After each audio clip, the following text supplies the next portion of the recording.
Thank you so much, Katie, and hi everyone. It's nice to see all of you. I do recognize a few familiar faces and names here, so it's lovely to meet everyone again. I met Marie Laure about a couple of years ago. That we would have been around, I think, October to November 2019. Marie Laure kindly hosted a workshop at my firm for ladies in the investment department, and that session was focused on self-awareness and communication team skills and how to work better in teams. It's quite ironic. It's probably the last time I actually was in a meeting room with 50 of my peers, because that was just before the lockdown. So we've been operating very differently since, but we did not know that at that time. So the face-to-face felt very natural. So Marie Laure's workshop was really, really interesting, but really what resonated in me more deeply was, Marie Laure, your personal history, which has been and continues to be a journey of discovery, of personal growth, of diversity and career transitions. And the reason why I was drawn to your story is that I was going through a pretty significant transition or transitions myself. I was a new mother returning to work after a short maternity leave. So I was trying to manage the chaos in my life and trying to keep everything in control where, you know, it was just not happening. And I was also moving to a new function, which I think, with the benefit of hindsight, will turn out to be a pretty career-defining moment for me. So everything that you said really resonated, and I really wanted to introduce you to the Iveagh audience today. I know a lot of us are typically very interested in all the topics that we are going to cover today, which all evolve around the broader topic of personal branding. So as Katie said, we're hoping to keep the session fairly informal. So please don't hesitate to jump in and share with the rest of the group. But without further ado, let's start maybe with a question to the audience. So ladies, get ready to interact in the chat. Could you please tell us in 1 or 2 words what you are expecting from the session, please? And once we've got some answers, I'll hand over to Marie Laure so she can introduce herself.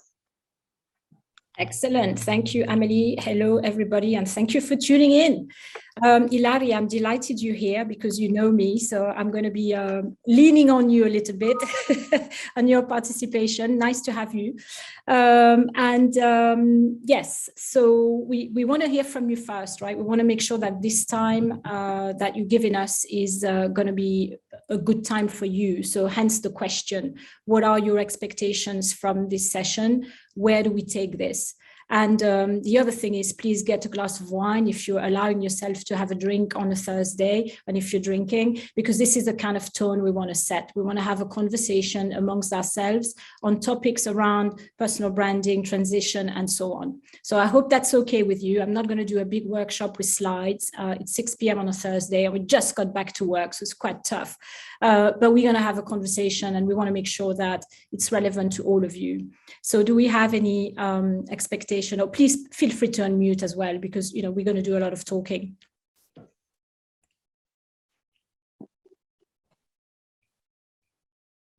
So do we have anybody? I think we've got a couple of chats here. Rahini, I can see you raising your hand. Yeah, long time no speak as well, so really happy to be back. I just had a question. So I'm actually in the middle of a career transition myself. I've just started a new role. Yep. And I actually feel kind of quite young in a sense. I am young, but amazing. That's so good.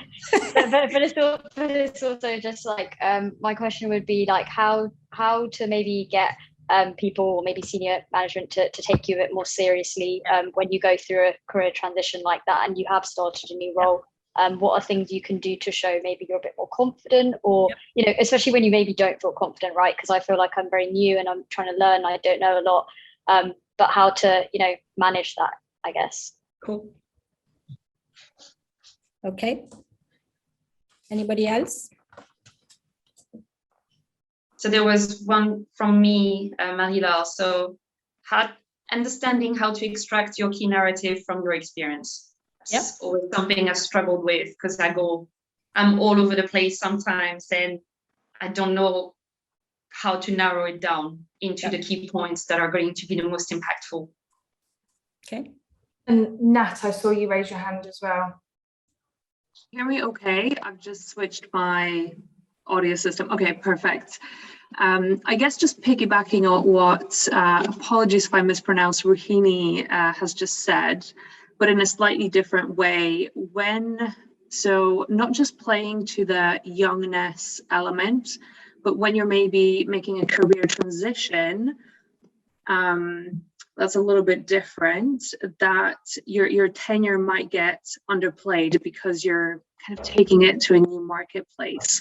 So it's like the years that you have get reduced. How do you play into that? How do you tell a story around that? How do you position yourself in that so that you're not maybe effectively, at the bottom of the kind of ladder, if that makes sense? Totally makes sense. Yeah. Perfect. Thank you. I love the positioning, the fact you're asking positioning and also narrative, because we're going to talk about that. And you can see how it's entwined very much with personal brand already. Couple more and then we can kick off, I think. Brina, do you want to take yourself off mute? Yes, thank you. So I'm also transitioning into a new role, and I was drawn to this session because, first of all, it's good to know other people's experiences, so how other people manage similar situations. Yeah. And also for me, it's important to, it would be nice as a message to know how to manage the overwhelming start of a new position. You're excited about the transition, then you get there, and it can be a little bit daunting. That's right. So that's something I'm interested in. Yeah. Okay. And Andrea, I think.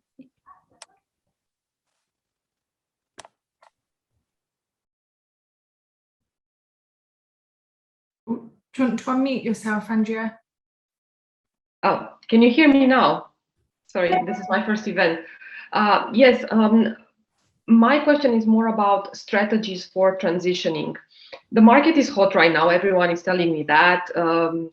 Recruiters are reaching out, etc. What I'm finding I'm struggling with is the fact that after a certain salary level or income level, it's becoming harder and harder to transition. And I'm wondering, what are the best strategies to find the right next step for someone who is kind of middle of their experience career, has higher salary expectations, and doesn't want necessarily just to have recruiters pigeonhole her in a role that they think fits for her. Okay. Thank you.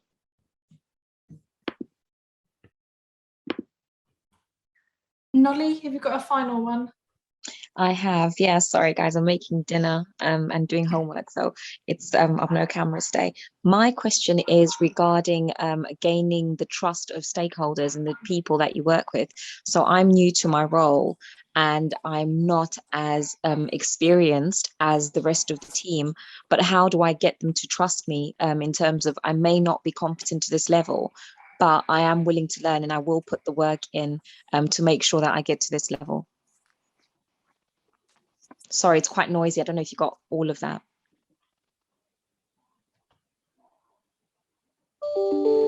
Yep, we did. Okay, Amelie, shall we give it a go? Yeah, I think every single person out there has mentioned transition, more than even personal branding, which is interesting. And I told you this would probably happen. Yes, you did. Yeah, you did. Yeah.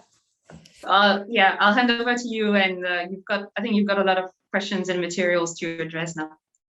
So look, I thought what we'd do is look back on my career and my story with Amelie, and because from a very young age, my theme became transitioning, in a way without really knowing it, but it kind of became a little bit of this is what I'm going to be known for as well, a bit of a brand element. So how did it start? So I'll take you back to a long time ago where I was brought up in France, very, northeastern France with a very nice white family and knowing nothing about diversity or color because my dad was not around. So I was in that sort of little bubble, and which was, quite interesting going forward when we talk about D&I, but that will be for another day. But then I think the first time I had to transition was very early when I was 18. I was an athlete. I played basketball and I was designed to become a national athlete. I had a plan. I was playing at national level, and I was supposed to go to the training center for national athletes, and all was well. I was very excited until injury came along, and my whole career shattered in seconds. And you can imagine you're 18 years old and you've got stars in your eyes and big plans, and all of a sudden you have to think differently and you have to change course. And when we think about this, it's just, okay, what do I do now? How do I recover from this? So I'm sure a lot of you have been in this situation, not as national athletes or whatever, but the same kind of moment where I had a plan, it was really going well, and then boom, I'm shattered, and how do I get back on? So I think that was the really first time I came up with the transition theme, if that makes sense. And then, little baby. And then I kind of sort of thinking, what did I learn from this? And again, we're trying to extract themes along the way. And I think one of them is absolutely learning to be agile and adaptable at what comes up. We talk a lot about personal goals. We talk a lot about having a career plan until it just doesn't happen this way. And I don't know if some of you know Adam Grant, but he did a nice little quote on LinkedIn the other day. He said, forget about having a 10-year career plan because things change around you and you change. So have maybe a career plan of 2 years and remain adaptable and remain agile. So that was the first sort of, foray. Excuse me 1 second, sorry.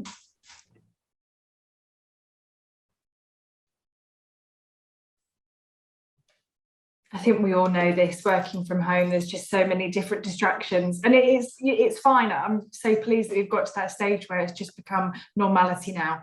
Lindsay with her ice cream and Kate with a little baby, I think. So sorry about that. I have a very old baby who's nearly 18 trying to cook while I'm here talking, and it's very distracting. So she's very kind trying to cook dinner, but I'm like, don't do that now, please don't do that now. So that was the first thing, and also what lessons do we take away from this experience of I'm going to talk about mindset very quickly because I want to talk about growth mindset and fixed mindset, right? And in terms of transition, growth mindset has to be the one, right, where I am open to learning, where obstacles are actually a good thing. I'm welcoming them.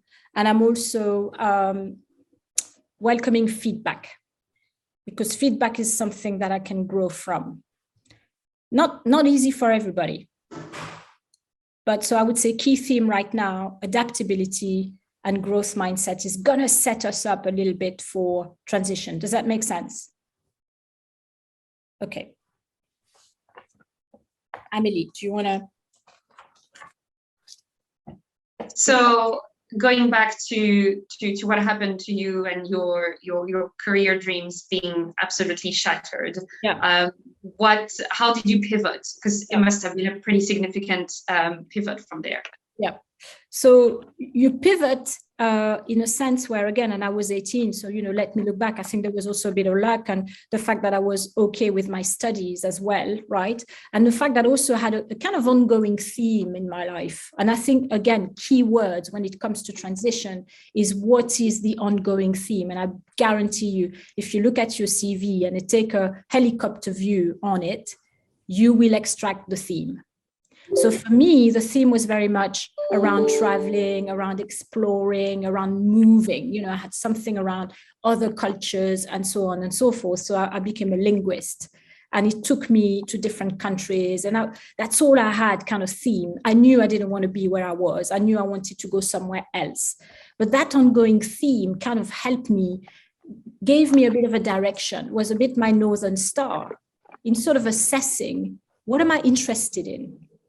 And what am I good at? So I think doing an assessment of our skills, of our strengths and weaknesses, and then trying to extract that theme is also a really, really good element around transition, because you want your narrative to make sense. I think some of you said, how do I, I'm jumping from one thing to the next. Like, how do I get people to look at me with, thinking, yes, she's got credibility, right? How do I keep that credibility? So it's going at theme level. What theme has it been? What has it been? There must be something, right? So I think that's the bouncing back, is to say, all right, so that's gone, but what else is there for me? Yeah, and actually, there's a question I wanted to ask you. Is that I'm a very risk averse person, so I tend to have a backup plan, and I have a backup to the backup. So is that something which you would recommend having, because that makes you maybe less committed to plan A, or do you think it's dependent on people? I think it's, again, the question of agility, right? You can have a backup to the backup to the backup, but if something else comes up, are you open to consider? And I think that's the openness I'm talking about. That's that was unplanned, but let me actually go there and explore. Could that be a possibility? So I think that's what we want to be. We want to be open. And actually, people who transition are people who are very open, right? And take a little bit of risk. So even if you are a backup to the backup, you're still doing it. But it's if you like, we all in the investment space. So I can talk about, strategic versus tactical, right? And we want to be agile and be in between the two all the time, right? And that's why we manage a portfolio, look at investments from a strategic point of view and a tactical point of view, because we want to grab the opportunity. We want to stay on it. And that's kind of same idea with transition or with career goal and so on and so forth. So now that we're talking about financial services specifically, how did you end up working as a salesperson in a financial services firm? As a linguist, knew nothing about finance. Openness, why not? Let's give it a go. Let's try, right? Somebody said feedback. Oh, I think you'd be really good, working in banking, because also you speak French, you can cover French clients. I'm like, can I? Okay. If you think so, I'm going to give it a go, right? Open to feedback, different perspectives. Somebody's looking at me. How am I seen? Very, very important theme of personal brand, right? How do you want to be perceived? So that person was perceiving me as a pretty good salesperson for the French market. Do I want to align myself to that? Okay, cool. Let's do this. So let me bring another theme on personal brand, right? Whether you like it or not, you have a personal brand. I hope you're all aware of that. Now, you can either let somebody else control it for you, but you may not like what you hear, or you can really take control and craft the narrative.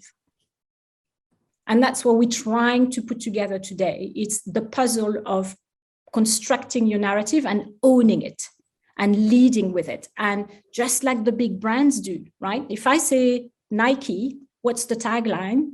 What are you saying to me?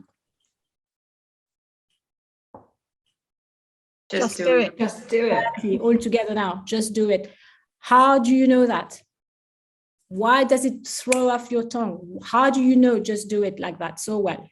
Said it over and over and over again. Over and over and over again. Over and over again. They're really consistent with their message. Really consistent. So therefore, you become memorable because you're consistent. Yeah. So this idea of branding is absolutely key. How do I want to be perceived? How do I want to be known? What do people say about you, by the way? You should have the answer to this. What do people say about you when you're not around? Any idea? Can you tell me with conviction what everybody says about you when you're not in the room? Sabrina. Hi. So I don't know what people say when I'm not in room, but in relation to this, I have a question. I think it's very, very interesting what you're saying about how do you want to be perceived? And therefore you need to check how people perceive you to make sure there's a match. That's right. Yeah. So, but how do I know that? Because often feedback is skewed, and it's sometimes I do want like some really honest feedback, even if people think they might offend me or hurt my feelings. I just want to know, especially if I'm in a safe space. But I find it difficult to get people to do that. Right. And so just any tips on how that can happen? Yeah. So seeking feedback, absolutely. How am I perceived? That's the best way. Getting really what we say difficult feedback or feedback we don't agree with is a gift. Go and seek it.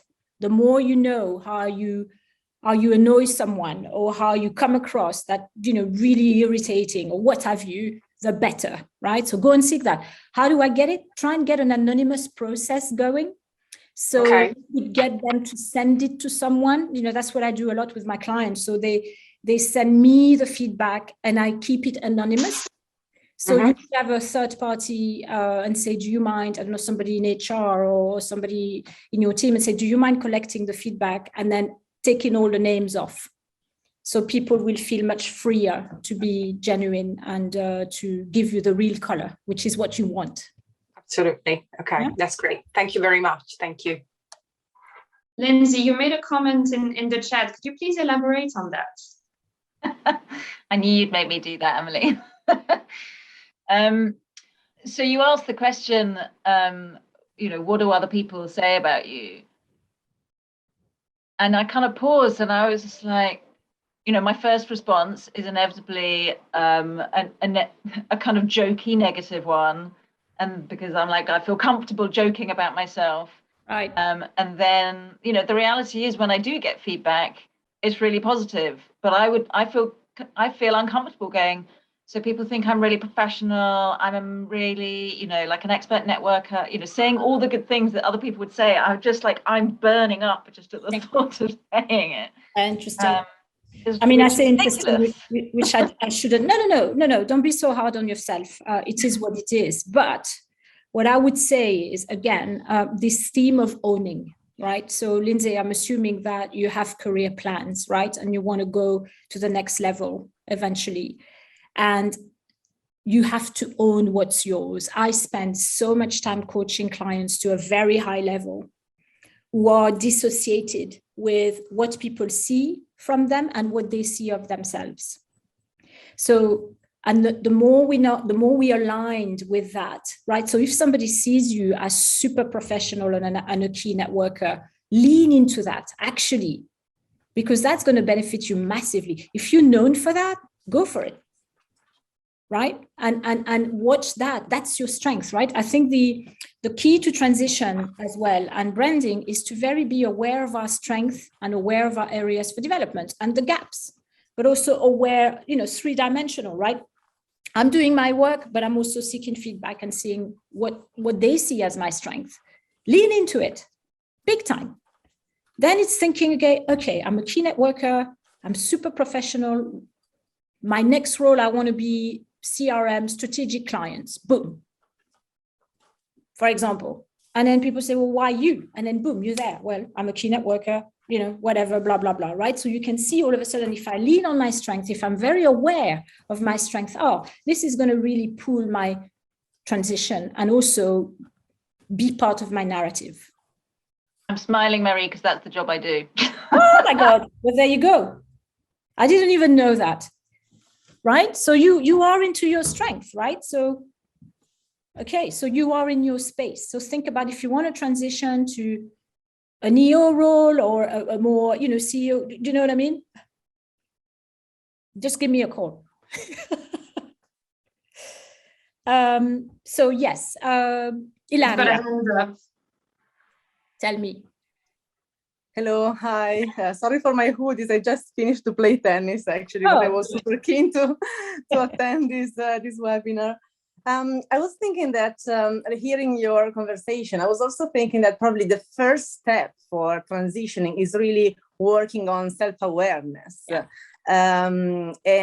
Because I don't know if others in this room are also maybe have the tendency that I have to, if I move somewhere else, if I change job or change role, I tend to go back to the origin, and which is not the right thing to do. It's probably, if you work on your self-awareness and you believe in what you have achieved so far, then you use the bricks that you have, to build up, and you have a solid basis, and then you add more bricks by getting more experience.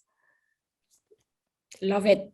I was going to say, somebody asked the question earlier, how do I think it was Nat and Rohini on the same theme around how do I appear credible, and how do I, well, you appear credible because it's on you, by the way, Rohini, right? It's arriving in transition, arriving into a new role, thinking we are a junior, thinking we starting from scratch again, when actually we're not, and I think, Ilaria, we talked about this when we worked together. We have a box, works called experience that we're bringing with us and we're standing on. People hired you in that role because they've seen that box, but you're not bringing that box in. You're leaving that box at the door. Does that make sense? So your mindset is like, oh, I'm the junior, but they're not seeing you as the junior. They've hired you for what you did before. So it's bringing that past and making it relevant to the present. That was what transition is, but it's on you to do that because they've done the work. They've put you in the place because they've done the work. They brought the past in the present, but you're not bringing the past to the present. Does that make sense? Yeah, that's really well put. Thank you so much. And I think it also plays into, I think when someone else said they kind of feel a bit almost cringe saying good things about themselves or positive things about themselves. And I think that also plays into that, being a bit more self-aware. They can really just, kind of marry each other in a way. So you do have to really be self-aware about what others do and how they perceive you, and really have that about you. But I think that's definitely something I'm trying to work on a bit more. Yeah. So the self-awareness is key, right? It's the start of everything. So it's doing an audit about who you are, where you come from, what do you value, what are your values, what do you believe in, all that stuff. And they're big questions, but you can, ask them yourselves the question or ask other people and work with them and extract keywords that belong to you, key themes. I'm coming back to that, but you can see that all of a sudden I'm doing this with my hands because we're putting a lovely little package together, right? But we need to do the work. It doesn't happen just like that. So I've got lots of hands. Amelie, go for it. Do you think it's more challenging for us because we are working in financial services, which is an industry that fundamentally values hard skills and technical skills, or that has done that for a very, very long time, over softer skills? Or is that a shortcut and actually is the case in every industry? Okay, here it is. I have a quiz for you. Coming from a consultant back in the 90s, but on career advancement. And he said, career advancement is a game. And there are 3 elements to that game, which become 100%. It's a sum, right? So he says it's about performance, image, and exposure. It's a combination of the 3, which become 100%. So I want you to tell me what kind of percentage you're going to allocate to each. What do you think is the most important at your level? Performance, image, or exposure? Anybody wants to have a go? It must be exposure. Irina, you say it must be exposure? Yeah, because it depends on level, but you can be best performer in the world, and your image can be whatever, but if people don't know about you, they're not going to buy you. Yep, Irina. There's so many people they see and they whatever, so you need to be on the top of that calling list when they basically, and this is the bit of, and apologies, I'm not putting the camera on because I look like a complete mess after my week. I'm just hiding. it's the fact that there's going to be so many competing people and there's going to be so many competing priorities, and you need to be, and the thing is, you have to, how do you maintain that exposure? Because people will meet you, they'll see, think you're brilliant. There's going to be 20 things, the kids, whatever, and then they'll forget about you. How do you keep on? Yeah. It's a job in itself. Yeah, it is. Yeah, I like that. I have an answer for you. So you telling me exposure is the one that counts the most. Who agrees? Raise your hand. Or put a hand up on the chat, whatever. Who believes that performance is the most important element? I think it's a mix between performance and exposure with that. So. Totally, but how do you mix it up? How much do you attribute to performance? I'd say 20% only. Yeah, that's right. So it's 10%. Okay. So the more senior you get, I see Rohini's face. She's just like, what? So to answer your question, Amelie, I think there is a point in a career where your technical skills, are getting you to the senior role or to the new role. There's no doubt.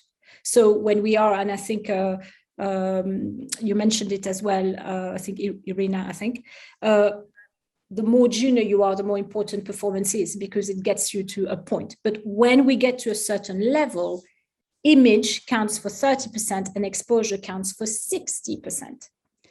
Image being your narrative, your brand. And you can see that if you don't have a narrative and a brand and a story, how can you be introduced to the right people? How can you be exposed to people? How can it make sense? So that big part of the personal brand, yet again, comes into play enormously. So if I have a very clear, defined personal brand, I can go and seek from my seniors or what have you. I would like to meet that person because, could you introduce me to that person because, or even better, somebody says, let me introduce you, Rohini, to that person because. But you need to own the narrative for this to happen. So we go back to Lindsay's example, if you don't mind, Lindsay. Lindsay knows now she's a key networker and she's very professional, and everybody knows that. So somebody will go to Lindsay and say, Lindsay, I thought of you. I think you should meet so-and-so there because I think that would work really well with their clients because you're so good at networking. Boom. The exposure is there, the connection is made because the brand is simple. Okay. So how do you maintain? Yeah, you've had your hand up for a long time, Nat. Would you like to say something? Yeah, I'm happy for Irina, I think. Yes, Irina, how do you maintain? Yeah. So Irina, how do I maintain the exposure? So that's really, really good, really good. And it's more around stakeholder management now, right? So I feel like old people on my face because it's unfair. You're talking. No, it's like, who are my key stakeholders? Who matters to me? Who's important? And therefore, the closer they are to my career advancement or to my work, the more regularly I'm in front of them. So it's about managing those relationships, just like I talk to a client. I don't know what you do, Irina, but if you're client facing, you're going to have that routine and that structure about talking to people and being disciplined about it. It's exactly the same when maintaining your exposure. So at GS, we have very much a culture of catch-ups where we, depending on how, as I say, relevant it is to you, you're going to meet someone every quarter or a couple of times a year and so on. That's the maintenance. And it's a very good question because indeed it has to be maintained. Well, then that's, I think, one of the things that's taken a hit after during the pandemic. Because that's right. I've been told that I'm very good network and, I've built it up and whatever. And it took a while, especially as a woman you're breaking into with men, because they look at you and go, what the hell are you doing? And like, well, I know I belong here. I know. Yeah. And then you kind of build it up and then now it's all kind of gone. Yeah. So it's about, look, you're here, which is great. And I think you're being very candid, which is amazing. And it's about re-engaging. We're all very excited about meeting in person, hopefully, and going back to the office. Fantastic opportunity to re-engage and to say, whoo, I've disappeared for a while. What an interesting ride we just had. How are you doing? And let's pick it up from here. That's okay. We've all been through this. So we've all been through a hole, and we're all coming out, and it's a great timing to re-engage. But indeed, it's about maintaining, and the stakeholder management is very important. Thank you so much. Amélie, do we carry on a little journey? So going back to Nat, did you want to say something, Nat? Let me just put my hand down. But yes, I have a comment, and I also have a question. And just going back to feedback earlier, I did quite a comprehensive, this is the comments part, but I thought it might be quite useful for some people. I did quite a comprehensive anonymous feedback exercise through Google Forms that I sent out to 40 people in my network about a couple of years ago. And I do agree that feedback tends to be kind of skewed towards the positive side, but actually my main takeaway from that exercise was not the stretches that people provided me with, but actually the really positive bits. Because I think sometimes we're so focused on the things that we need to improve and the things that maybe we're not getting right, that we forget what our strengths are. And so I was actually astonished with what people came up with. So I would really, really encourage everybody to do it, because it was such a powerful exercise for me to do. And the question, again, when you were talking about growth mindset and when it comes to positioning yourself, so I completely understand that part. And I think a part of me sometimes gets maybe caught on this idea, well, the person on the other side also has to come from a growth mindset. How much of a factor do you think that is? How do you navigate that? How do you screen employees for that growth element?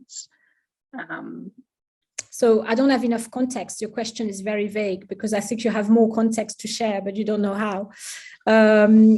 So I think it's, so I've actually made a career transition, but what I found quite difficult 2-3 years ago was being put in a pigeonhole. And maybe a part of it was because I wasn't articulating strongly enough. That's right. Yeah, what maybe known for, maybe that was the starting point. You go back to branding. How are you being perceived? Are you happy with it? And if not, what are the gaps from where you are to where you want to be, right? And again, it's owning. I cannot stress enough. Owning whatever you've given is the start of transformation. I did a LinkedIn post the other day, and I really believe that. So I'm pigeonholed right now into this. I'm known for this, and I'm not happy with that. But I'm going to own it, because I'm going to lead with that in my conversations, right? I'm going to go and see my manager or whoever and say, I realize that you've put me in that field, and I'm very happy with that because it's my skill set, but that's not what I want. How do I expand? How can we work together so I move out of that space and expand? And I think it's about a collaborative process as well with people who you report to.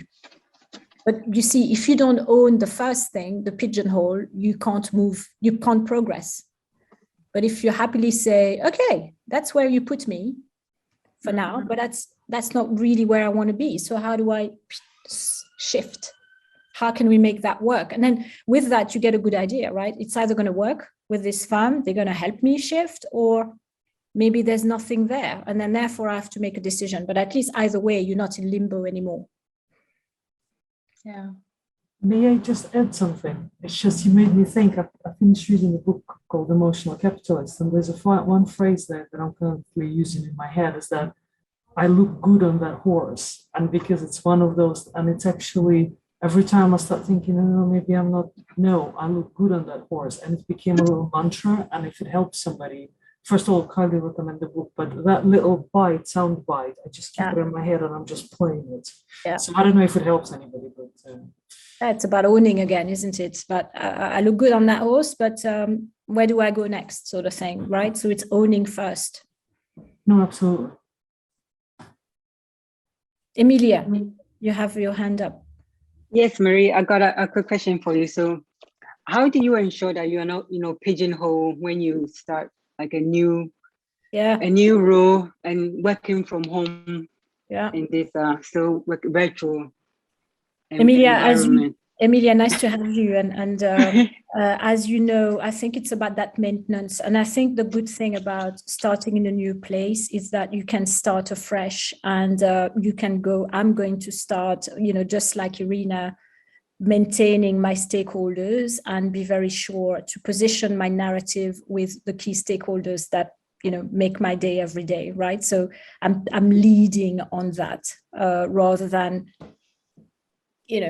then go, okay, here you are, do this. And it's just like, well, I do this, but what else can I do? So I think it's about leading from where you are and managing those stakeholders and the relationship very early on. Does that make sense? Yeah. Okay.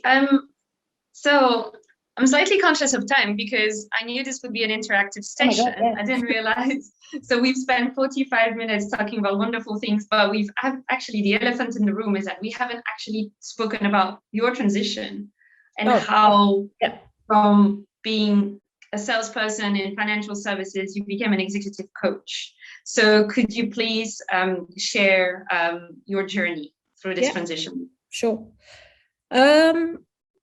Life lessons, experiences, tough times, which mean that I had to go and seek support myself, which really helped me big time. And I saw the benefits of that. And curiosity. I think one of my main theme is curiosity. So I became curious about, hey, how does that work? Talking really works, really helps, So I dig deeper and actually decided I'm going to become a psychotherapist. And I thought, oh gosh, no, because I have to go back into analysis. It takes forever. And then you don't make any money. And, and you don't really, I'm joking, but you don't really, to make sense to this, lean on to what you've done before ML. So how can you leverage your experience in finance and become a coach, right? So I had to find the right tool to do that. And coaching was exactly the right pitch for me because, it was a 1 year go back to school. So the other thing that I talk about a lot in transition is once one has identified the gaps from where I am to where I want to be. And if there are really big gaps, do I need to go back to school and retrain? If the answer is yes, let's do it. So I retrained while I was working. And for some reason, there's a lot of people I'm talking to who are very unwilling to retrain and go back to school. Have you noticed that? So people say, oh, I want this job and, la, la, la. But I'm just like, go back to school. Oh, I want to become a board member, right? I mean, all of us female here, this is the time for us to become a board member, right? So a lot of people, oh, I want to sit on boards. Okay, well, it's really competitive to get on boards, really competitive. There's a way to position your brand, your CV, your narrative, and so on. Do a training. I don't want to do a training. All right. So this idea of where are the gaps and let me go back to school, which is exactly what I did. I want to coach people. But I don't know what I'm doing. So let me go back to school and learn. Awesome. No matter what happens, I'm learning, I'm growing. Even if I don't become a coach ever, this will not be lost. Okay. So that's the way, again, is this growth mindset. That's the journey part where that's the tactical part versus the strategic part. It's like, let me go on that road. See what happens, see what comes up, what connections I make, and so on. So that was the first part. And then I started coaching people just like that for free while I was working or whatever. And then I'm going to be very brief because the time is passing, up to the point where I come to Goldman's. And, so all of a sudden you're just like, whoa, ML, you're all over the place. You've been selling financial products, in various countries, to clients. And now you're doing coaching. And now you're working for a family office selling hedge funds and asset management. And how does that work? How do you package the whole thing up, right? Well, actually, GS did it for me. I had the best job description ever, where all of a sudden it all made sense. We're looking for someone with coaching experience, financial products experience, client experience, and languages. I was just like, what? So there is a day, I want you to believe this, it will happen to you. And actually that job wasn't even on my radar.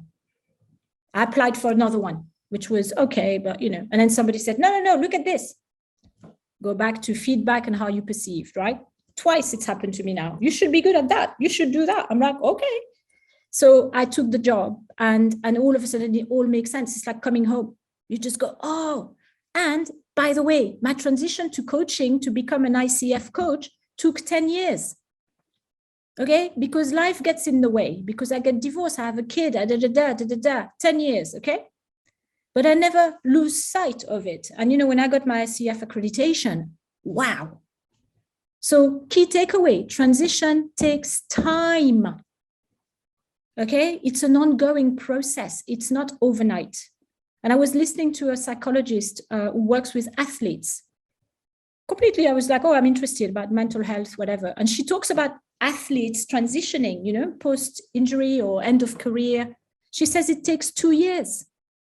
2 years for an athlete to, an Olympic athlete or whatever, to think about veterans as well. 2 years. Okay, and I thought, okay, mine for 10 years, that's not bad, actually. So I think that's the other thing. We have a tendency to be very, very hard on ourselves, extremely impatient, when actually let's enjoy the journey as well as the destination and make sure we learn along the way and say, hey, I've got time, I'm good. You guys are all much younger than me. Use that time at your advantage. Just go, it's good. My time will come. And in the meantime, I carry on my little road. Does that make sense? Let's not be in a hurry. Marie Laure, I wanted to ask you something. You said joining Goldman Sachs. So you were self-employed as a coach for quite some time. And then you returned to a big organization, which is Goldman Sachs.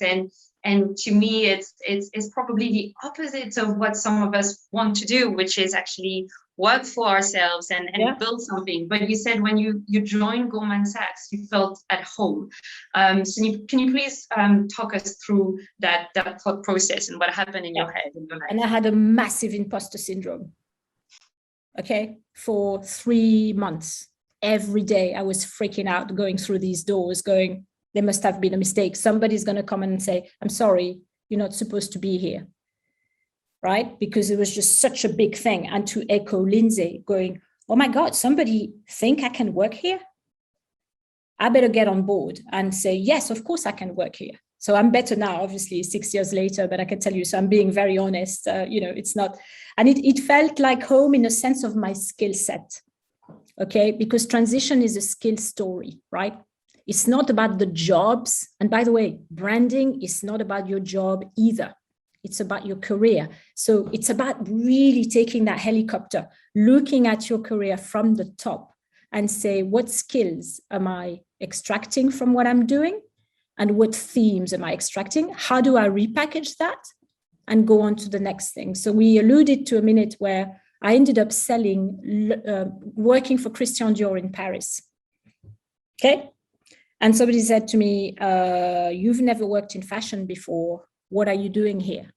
I said, well, I've been selling all my life. So if you want me to sell a handbag or a pair of shoes or a bond, pretty much the same thing. It's about clients, and I got the job. But it's about being able to really quickly rebound and say, of course, I can sell, end of, right? Then I worked in property. I didn't know anything about property. But, property is an asset. I understand asset management. I understand financing. No problem. And I got the job. So it's how do I repackage? What are the themes? What are the key skills? And then you can become whoever you want to become. I can assure you of that. And sometimes you have to go back to school to do it, but that's okay. Lindsay, you changing jobs? Not anytime soon, I'm aware of. Not that I'd tell Amelie anyway. No, it was a quick comment that I made in the chat. So sorry. No, that's fine. it's around the kind of, your image and your perception, and that's really important. You touched on it very briefly earlier around, in the virtual world, and we're kind of virtual moving to a hybrid world. Yeah. What do you have any thoughts on what the best formats of communicating one's own image or brand would be? Because how basically, and it's the challenge I get internally, is like, oh, you're great, and people that know you that you're great, but not enough people know what you do. So it's like, so what are the best methods of telling people, and what's efficient? Because I don't want to spend all my time just emailing people going, did you know I'm really awesome? So what's the best way of doing it? Yeah, it's about those coffee catch-ups, or those catch-ups again, where I put 30 minutes in the calendar and I say, would love to have a catch-up with you on, what's been going on, right? And it's a face-to-face, and it's a, I quite like Zoom in a way, because first of all, we can do this very easily and wherever you are, but also on Zoom or whatever, you have to be very explicit and very direct. So for me, my coaching, it works really well because people are just, right here, they can't escape, right? And I think when you have, the good thing about Zoom is you have somebody's attention. 30 minutes is a long time on Zoom, right? So make the most of that by saying, hey, would love to catch up with you and tell you what we've been up to lately, right?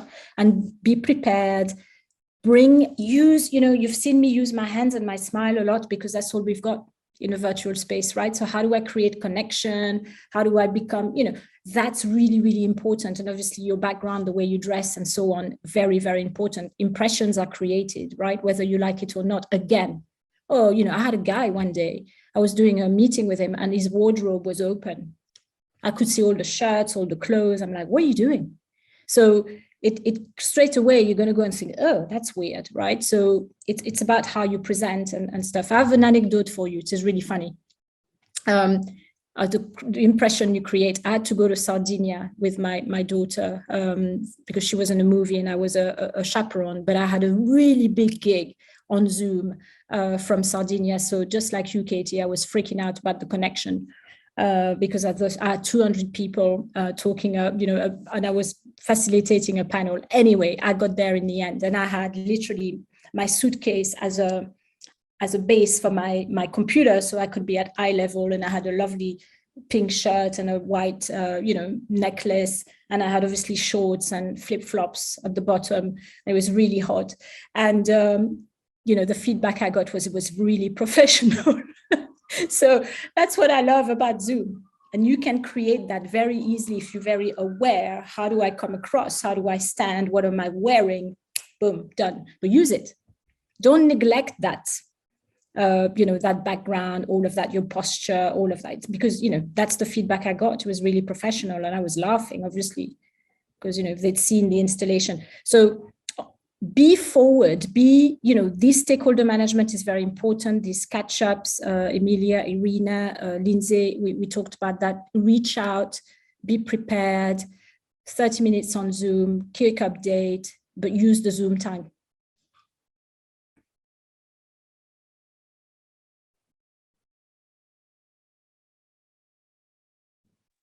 I think our time is almost up. I think it's probably one of the top takeaways, and I've been shamelessly utilizing those 30-minute Zoom catch-ups all over the place, either in my office or through the ETW network. And it's been an absolutely wonderful journey. So as with everyone, I love the face-to-face, but the time cost of a Zoom catch-up is actually really small, but the benefit is enormous. And then think about your American colleagues or, Asian colleagues or whatever, right? I did an event in Asia the other day from my desk, right? Which I probably wouldn't have done. So think about the opportunity for visibility that this gives you as well. It's a good time, right? But have a good narrative, have a good story to tell, have a good positioning, be prepared, and off you go and find your just do it, and make sure that when you find it, you put it in front of people all the time and they remember you for what you want them to remember. Really important. So yeah, that would be my final quote. Find your just do it. That's pretty cool. Super. Thank you so much. I can't believe that hour has literally flown by. Thank you, Amélie and Marie Laure. That was absolutely fantastic. I hope everyone found it as insightful as I did. So yeah, as Xanatol's done in the chat box, feel free to connect with everyone on LinkedIn. Obviously, Marie Laure and Amelie, make sure you're connecting with them as well and just show your appreciation for the last hour. Just a couple of bits. We've got our flight club on the 30th of September. It's a darts night for the Alpha Challengers. And then on the 21st of October, we've got our social drinks as well. So an in-person get together. So make sure you're keeping those in your diary. But yes, thank you from me and everyone here, Marie Laure. That was absolutely fantastic. And hopefully maybe the next few months, maybe into the new year, we can get you back and we can talk about all the other bits that you didn't get to cover. So thank you. Sure. And please feel free to reach out. I'm always available for a 30-minute call, anything. So we've got to help each other out. We've got to support each other, and whatever I can do, I'll gladly do it. But thank you so much for being here, and I hope we've answered some of your questions. I hope we were okay with that. That was really good. Thank you so much. Yeah, it was wonderful. Very practical. You knew something immediately. Cool. Nice to meet you all. Thank you so much, and thank you, Amelie, for all the preparation and the support, and Katie as well. See you, everyone. Super. Thank you so much, everyone. It was really a pleasure to have you. Thank you. Bye. Bye, everyone. Thank you. Bye. Bye, everyone.